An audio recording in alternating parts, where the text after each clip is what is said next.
Wow, this is a very on-time group, so thank you very much. I feel honored to be here, and I want to thank you, Chairman Parent, and also for all the commissioners and everybody that's here this morning. It's a beautiful day in Los Angeles, and not just the city of LA, but the county of Los Angeles. I think the sun is shining a light on us, and particularly on this topic of today. So first of all, I want to thank all of you and welcome you to the 21st Annual Leadership Conference.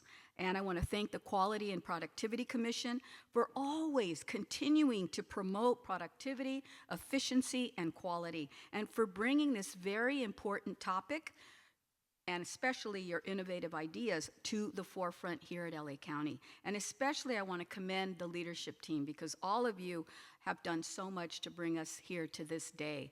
And it really is something that I know has been on my mind. As was said earlier by Chairman Parent, what keeps us up at night? This is one of those things that does keep us up at night, at least some of the members I know of the board and our communities. I want to say that every year, this commission challenges county leaders to be more creative, to think outside the box, and to face the county's next challenge. And what a challenge we have before us. Over the next several years, Los Angeles County will host several major international sporting events, including the FIFA Men's World Cup in 2026.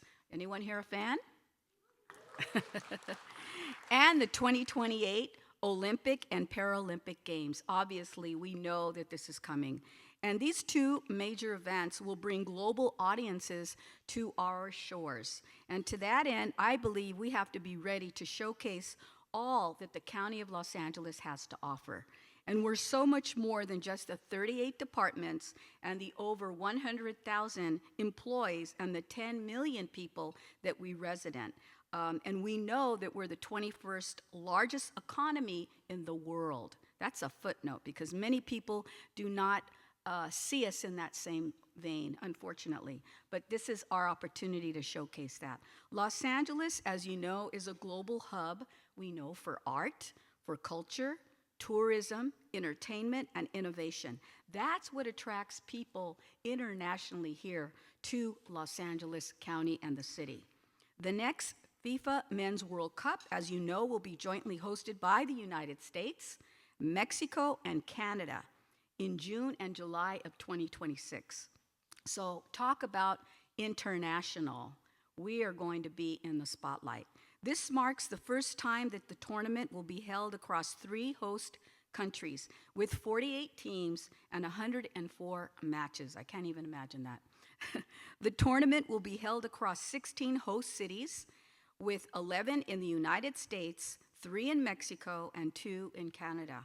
And Los Angeles, as you know, was selected as one of the U.S. cities. Hurrah, come on, I need to hear that.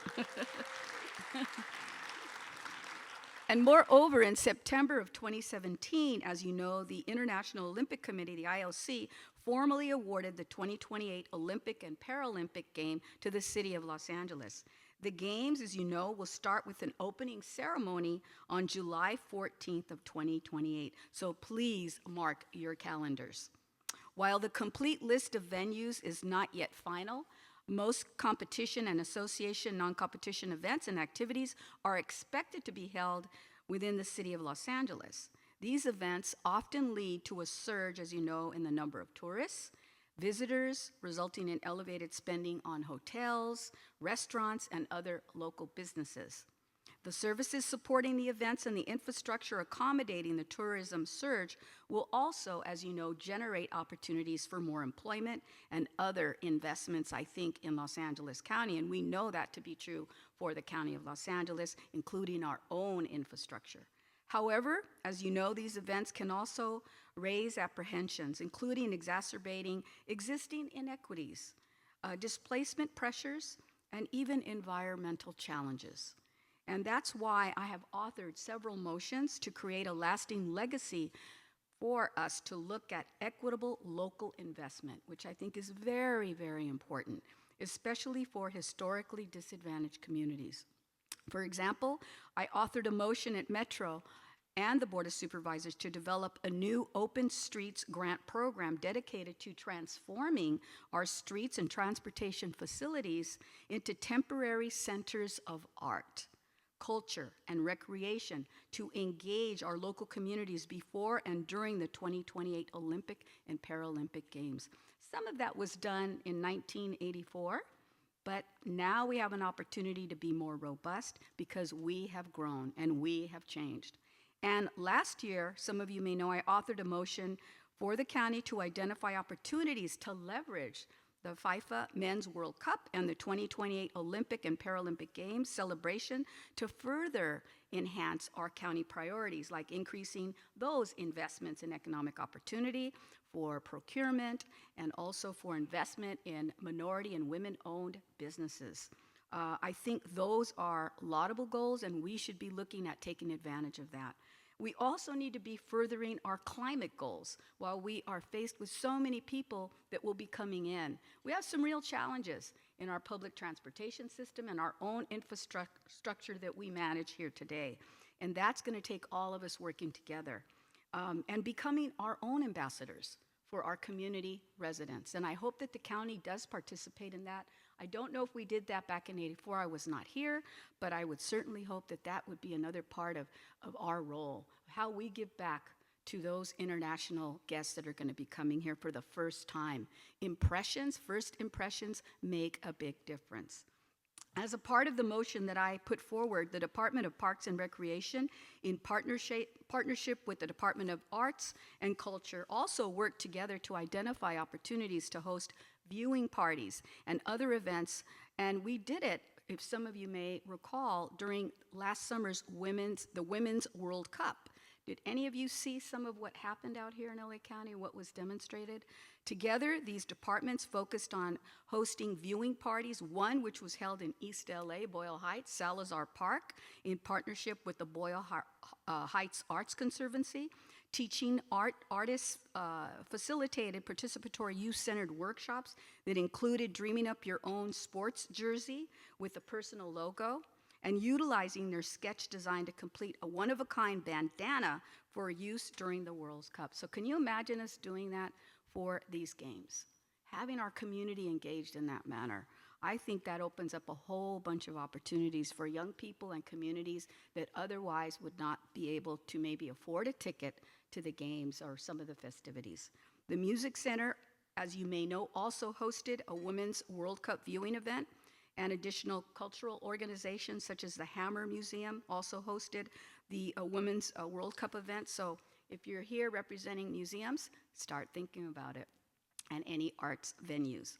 I want to say, though, however, we do need to be ready to anticipate any regional impacts and potential challenges that both the FIFA Men's World Cup and the 2020 Olympic and Paralympic Games could present. So we need to work on those strategies and approaches and how the county and our local jurisdictions, not just the city of Los Angeles, because they're the lead, we know that, but what about the other 86 cities? I represent about 21 of them. Many of them don't have the fiscal capability to understand or plan how to get engaged, but they may want to participate in some way. We may have venues that cross their roads. How do we help them engage them so they also can have some benefits from people first time visiting, for example, the city of San Gabriel or El Monte or Arcadia or any of our venues? How can we open that up? So collaboration, partnership with the city, with Metro, LA 28, our local jurisdictions, our state, federal partners, and our community-based organizations. I think all of them have to be engaged, and we have to do that. People don't normally come to us thinking that, oh, here's an opportunity that I want to take. We have to invite them, and we have to engage. And I know that some of our departments know how to do that very well.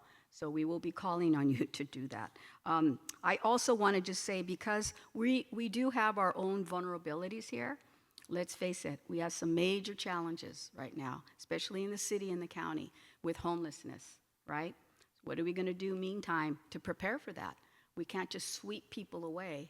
We have to provide them with services, with interim and permanent housing, and continue to do our work so that people that are viewing anything that's going on here in Los Angeles or the county understands that we are committed and we're working on this together to find solutions. So we only have a couple of years to be ready.